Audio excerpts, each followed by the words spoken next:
22 अगस्त 2025 की दोपहर लगभग 12 बजे के आसपास का वक्त हो रहा था। एक लड़का जिसकी उम्र लगभग 30 साल के आसपास रही होगी, पैरों में हवाई चप्पल, ब्लैक रंग की पैंट पहनी हुई थी, सफ़ेद रंग की शर्ट जो कि प्रिंटेड थी। उसके उल्टे हाथ में यानी कि लेफ्ट साइड में उसके एक थैला लगा हुआ है। राइट साइड में इस तरह से कुछ कागज़ थे, वह लेके चले जा रहा था। रास्ते में एक दो महिला पुलिसकर्मी भी होती हैं, वो शायद उसे देखकर उसे एक फरियादी समझती हैं। वह फरियाद लेकर ही आया था। वह सीधा पहुंच जाता है लखीमपुर डीएम के कार्यालय में। वहां जब पहुंचता है तो बड़ी संख्या में अधिकारी बैठे हुए हैं। अब चाहे सीडीओ हो, एसडीएम हो या बड़े बड़े अधिकारी यहाँ पर बैठे हुए थे। इसी बीच में किसी की नज़र पड़ती है उस लड़के पर, तो उस लड़के से पूछा जाता है कि भैया क्या बात है, किसी काम से आए हो क्या? वो कहता है कि साहब, इस थैले के अंदर ना मेरा बेटा है, बेटे की लाश रखी हुई है। बस मैं आप लोगों के पास आया हूँ। हाथ जोड़ते हुए रो रहा था। रोते रोते कहता है कि साहब, मेरा जो बच्चा है ना, उसको ज़िंदा कर दो आप। बस मैं अपने बच्चे को ज़िंदा करवाने के लिए यहाँ पर आया हूँ। अब यह आवाज़ उस हॉल के अंदर जिसमें सारे अधिकारी बैठे हुए थे, उसमें बहुत तेज़ी के साथ गूंजने लगती है। धीरे से बात कर रहा था, लेकिन वो आवाज़ें इतना सन्नाटा पसर जाता है कि बहुत दूर तक जो बैठे अधिकारी थे वहाँ तक भी पहुँच रही थी, क्योंकि वो रोते रोते कहता है कि मेरा बच्चा है। दरअसल मेरी जो पत्नी है वो एक हॉस्पिटल में एडमिट है। वो कह रही थी कि बच्चा कैसा है, तो वह उसे कह के आया है, झूठ बोल के आया है कि वह ठीक है, लेकिन फ़िलहाल मशीन के अंदर रखा हुआ है। यह मशीन के अंदर नहीं है, थैले के अंदर है। आप लोग देख सकते हो इस लाश को। इसे बस आप ज़िंदा कर दीजिए। इतना कहना था कि उस जगह पर जहाँ पर बड़े बड़े अधिकारी बैठे हुए थे, हड़कंप मच जाता है। लोग सोचने पर मजबूर हो जाते हैं, लेकिन जहाँ तक उसके रोने की आवाज़ें, सिसकियाँ पहुँच रही थीं, वहाँ तक सभी अधिकारी भावुक हो जाते हैं। कई अधिकारियों की आंखों में तो आंसू भी आ जाते हैं, यह सोचकर कि आखिरकार इस गरीब आदमी पर क्या बड़ी मुसीबत आई है।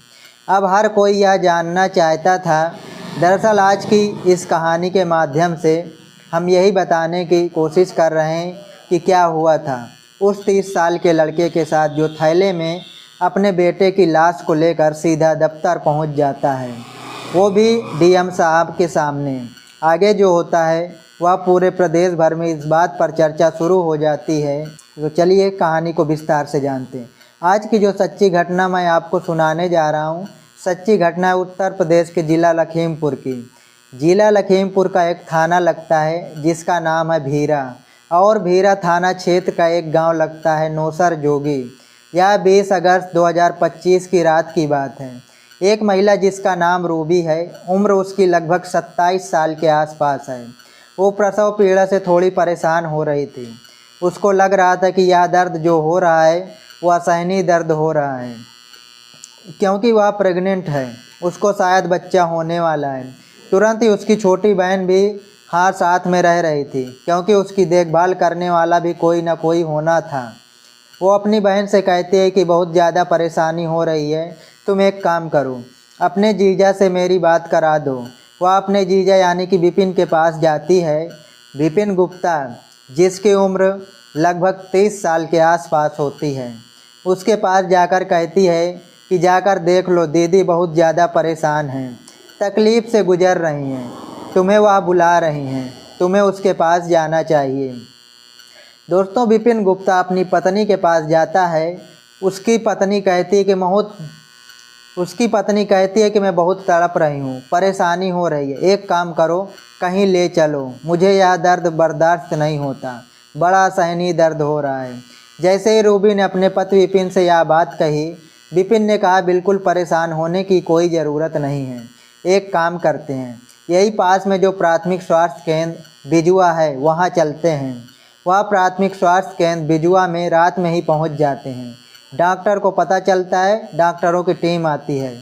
डॉक्टर कहते हैं कि अभी शायद वक्त पूरा नहीं हुआ है, लेकिन यह तकलीफ़ से गुजर रही है, अभी बच्चा होने में कुछ वक्त बाकी है। आप एक काम करो, हम इन्हें जिला हॉस्पिटल रेफ़र कर देते हैं, आप लखीमपुर लेकर चले जाओ। वहाँ पर दिखा लेना। रात में उनको हायर मेडिकल सेंटर यानी कि ज़िला अस्पताल में रेफ़र कर दिया जाता है।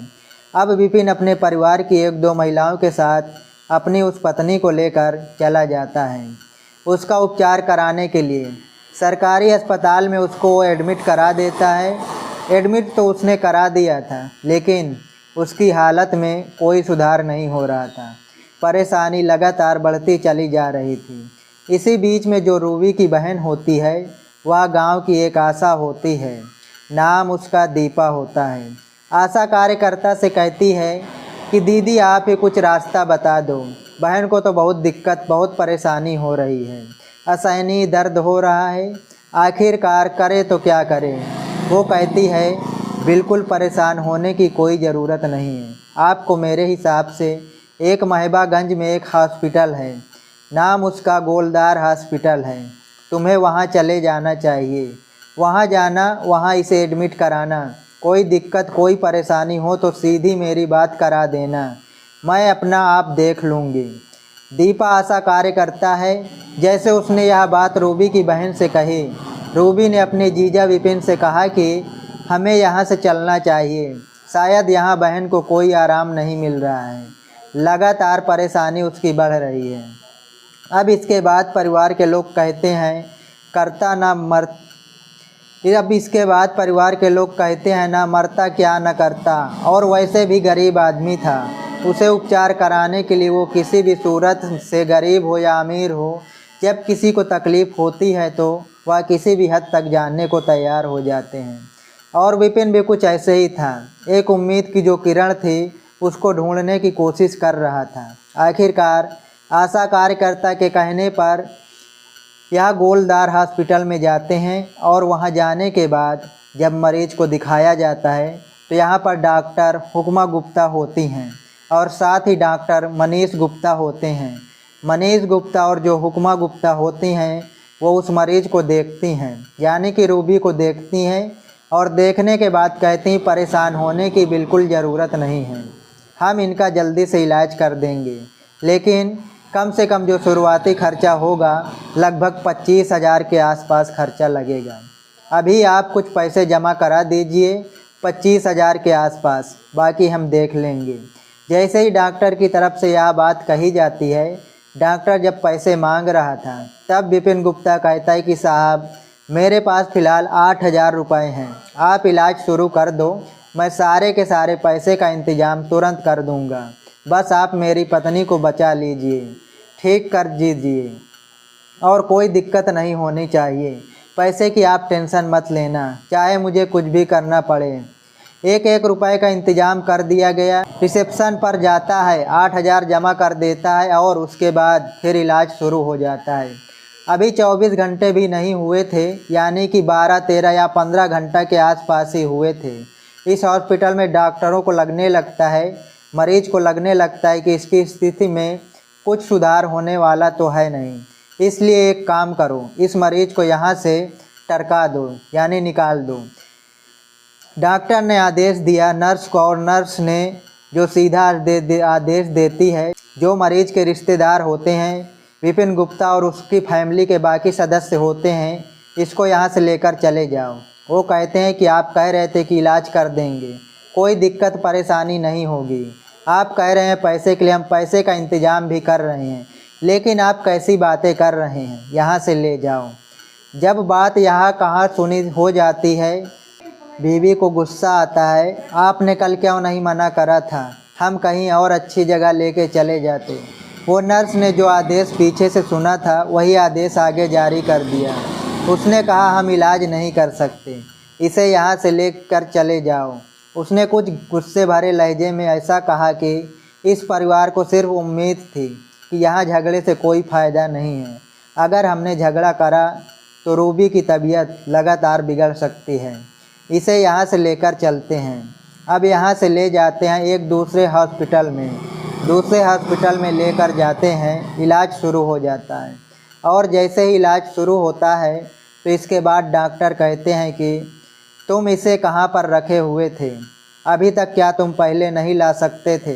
डॉक्टर ने थोड़ा गुस्सा जाहिर किया विपिन सर उसके परिवार पर। रूबी के साथ जो रिश्तेदार महिलाएं आई थी उनसे भी कहा कि आपको लाना ही था तो पहले लेके आते। फिर पूरी कहानी सुनाई जाती है। क्या हम प्राथमिक स्वास्थ्य केंद्र ले गए, फिर जिला अस्पताल ले गए, फिर गोलदार हॉस्पिटल लेके गए। तभी डॉक्टर कहते हैं कि आपको शायद इस बात का अंदाज़ा नहीं, कोई ऐसी दवा है जो इसे गलत लगी है। जो बच्चा पेट में है वह मर चुका है। इतना सुनने के बाद जो विपिन गुप्ता होता है उसके तो पैरों तले से ज़मीन खिसक जाती है। वो सोचने पर मजबूर हो जाता है, लेकिन उसने कहा कि साहब इस बात का मेरी पत्नी को पता तक नहीं चलना चाहिए। आप बस मेरी पत्नी को बचा लीजिए। अब डॉक्टर लोगों ने उपचार शुरू कर देते हैं। आखिरकार उस मरे हुए बच्चे को पेट से निकाला जाता है और निकालने के बाद उस विपिन को दे दिया जाता है। कहा जाता है कि जाकर तुम इसका अंतिम संस्कार कर दो। अब इसी बीच में जब वो बच्चे को लेकर यहाँ से जा रहा था, इसी बीच में उसकी पत्नी की आंखें खुल जाती हैं। अब अपना पति से पूछती है कि कहाँ जा रहे हो, क्या बात है। वो कहता है कि जो बच्चा है ना, उसको मैंने मशीन के अंदर रखवा दिया है।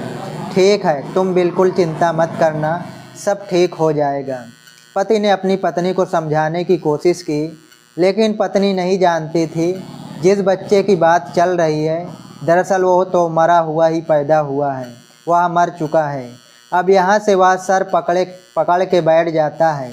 विपिन गुप्ता आखिरकार उस बच्चे को अंतिम संस्कार के लिए लेके जा रहा था, लेकिन इसने यहाँ से रास्ता बदल देता है। वो उसके बजाय अंतिम संस्कार करने के एक थैले में रखता है। पहले कपड़े में उसको लपेटता है, फिर थैले में रखता है, और रखने के बाद उसकी हालत भी ऐसी अजीब सी हो रही थी। हवाई चप्पल पहने हुए, ब्लैक रंग की उसने पैंट पहनी हुई है, साथ ही उसने वाइट कलर की शर्ट जो कि प्रिंटेड है, और उसकी हालत कुछ अजीब सी हो रही है। एक कागज़ पर लिखता है अपनी पूरी दर्द, अपनी परेशानी अपनी बयां करता है उस कागज़ पर, और एक हाथ में थैला लेकर सीधा डीएम के ऑफिस पहुंच जाता है, यह बताने के लिए कि साहब मेरे इस बच्चे को ज़िंदा कर दो ताकि मैं अपनी पत्नी से बात कर सकूं, बता सकूं कि उसका बच्चा बिल्कुल ठीक है, स्वस्थ है। लेकिन वहां पर मीटिंग चल रही थी। मीटिंग के अंदर तमाम बड़े बड़े अधिकारी जिला स्तर के बैठे हुए थे और वह आपस में बातचीत कर रहे थे। उस थैले वाले व्यक्ति को जब देखा जाता है, उससे जब बातचीत की जाती है, वह रो रो कर अपनी कहानी जब बयां करता है, तो यहाँ बैठे हुए अधिकांश अधिकारियों की आंखों में आंसू थे। सब के सब उनकी आंखें नम हो जाती हैं। तभी सीडीओ की तरफ से आदेश किया जाता है, अब यहाँ से सीएमओ डॉक्टर संतोष कुमार गुप्ता, साथ ही जो एसडीएम सदर होते हैं अश्विनी कुमार सिंह, अपनी पूरे दल बल के साथ सीधा उसी गोलदार हॉस्पिटल में पहुंच जाते हैं। वहां जाने के बाद जांच पड़ताल शुरू कर देते हैं। देखते क्या है, उस हॉस्पिटल का तो नवीनीकरण भी नहीं हुआ है। तत्काल प्रभाव से उस हॉस्पिटल को सील कर दिया जाता है। उसके जो मरीज थे, जो इसमें फ़िलहाल इसमें एडमिट थे, उन्हें जिला अस्पताल में शिफ्ट कर दिया जाता है। अब इसके बाद यह मामला डीएम तक पहुंचता है। डीएम यहाँ की होती हैं दुर्गा शक्ति नागपाल। दुर्गा शक्ति नागपाल ने अपने डीएम न्यायिक, जिनका नाम अशोक अनिल कुमार रस्तोगी होता है, उनसे कहा जाता है कि वह तत्काल प्रभाव से उस हॉस्पिटल में पहुंच जाते हैं जिस हॉस्पिटल के अंदर रूबी का इलाज चल रहा था। रूबी की खैरियत जानते हैं, उनसे पूछते हैं कि बेटा तुम ठीक हो कि नहीं, कोई दिक्कत परेशानी तो नहीं है। साथ ही डॉक्टरों से मीटिंग करते हैं। डॉक्टर सर कहते हैं कि डॉक्टर लोगों को ध्यान रखना, इस बच्ची को किसी तरह की कोई दिक्कत कोई परेशानी नहीं होनी चाहिए। डीएम साहिबा ने कहा है कि इसके इलाज में चाहे कितना भी रुपए खर्च हो जाए, सब के सब पैसों का इंतज़ाम डीएम साहिबा करेंगी, इसलिए इसे किसी भी तरह की कोई दिक्कत कोई परेशानी नहीं होनी चाहिए। लेकिन दिक्कत परेशानी हो तो चुकी थी, जो होना था वह हो चुका था, और वह भी भयानक हो चुका था। 7 साल के बाद इस घर में खुशियाँ आ रही थी, लेकिन वह खुशियाँ कब रफू चक्कर हो जाती हैं जब बच्चा पेट में मर जाता है। 7 साल पहले एक बेटा होता है। अब इस परिवार वालों के रो रो कर बुरा हाल है। यह मामला सोशल मीडिया पर बहुत तेज़ी के साथ वायरल हो जाता है। अब चाहे वो एक्स हो या फेसबुक या फिर यूट्यूब हो, अलग अलग जो प्लेटफार्म हैं सोशल मीडिया के, उन पर यह कहानी वायरल होने लगती है। अखबारों ने इस मामले को बड़ी प्रमुखता से प्रकाशित किया है। इलेक्ट्रॉनिक मीडिया ने इस मामले को बड़ी चाप से चलाया। मामला उप मुख्यमंत्री ब्रजेश पाठक तक पहुंचता है। वह असल में उत्तर प्रदेश के स्वास्थ्य मंत्री भी हैं। अब उन्होंने उस आशा को नोटिस जारी कर दिया है, जिस आशा के कहने पर उन्होंने अपनी बच्ची को, उस लड़की को जिसका नाम रूबी होता है, उसको उपचार के लिए हॉस्पिटल में, इनकी प्राइवेट हॉस्पिटल में भर्ती कराया था।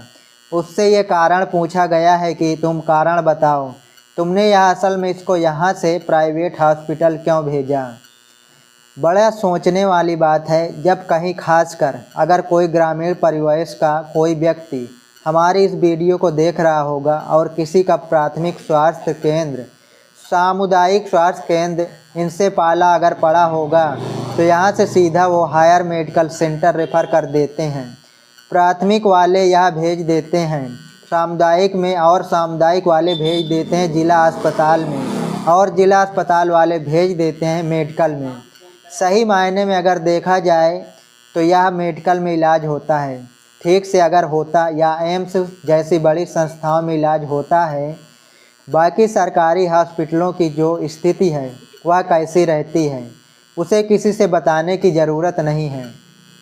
जबकि हर साल जब बजट पास होता है तो पता चलता है कि इतने लाख करोड़ रुपए हमने जारी कर दिए हैं। वो कहाँ जाते हैं, कहाँ नहीं जाते हैं, इसका आउटपुट तो कभी दिखाई नहीं देता, लेकिन लाखों करोड़ों रुपए की बात ज़रूर की जाती है। और आम आदमी जब कभी अपने परिवार के किसी सदस्य को, पत्नी खुद या भाई बहन, माता पिता किसी को एडमिट कराता है तो उसके हाथ अगर कुछ लगता है तो मौत लगती है। इसका इलाज ढंग से नहीं हो पाता, और इलाज जिनका होता है वो बड़े बड़े हॉस्पिटल जो खुले हुए हैं वो बड़े बड़े लोगों के लिए होते हैं, गरीब लोगों के लिए नहीं होते।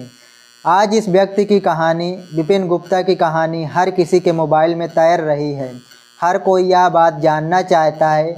आप सहज ही अंदाज़ा लगा सकते हैं कि इसका असली दोषी कौन है। यदि प्राथमिक और सामुदायिक स्वास्थ्य केंद्र हो या जिला हॉस्पिटल, वहाँ पर अगर मरीजों को अच्छी सुविधाएं मिलें तो कोई प्राइवेट हॉस्पिटल की तरफ भागने की कोशिश क्यों करेगा। या तो सिर्फ मजबूरी में लोग जाते हैं, और उन मजबूर लोगों के पास उतने पैसे नहीं होते इलाज कराने के, जिससे कि आप अपने परिवार के किसी सदस्य को बचा सकें। दोस्तों, इस पूरे घटनाक्रम को सुनाने का उद्देश्य किसी को परेशान करना नहीं है, किसी का दिल दुखाना नहीं है, बल्कि आपको जागरूक करना है, आपको सतर्क करना है, और आपको बताना है कि आपको सरकार से क्या मांग करनी चाहिए। अपनी अच्छी स्वास्थ्य की मांग करनी चाहिए, अपनी शिक्षा की मांग करनी चाहिए, अच्छी सड़कों की मांग करनी चाहिए। लेकिन यह मांग ना करके कहाँ कहाँ की क्या क्या मांग करते रहते हैं, और सरकार सालों साल लोगों का, जनता का इधर से उधर घुमाती रहती है।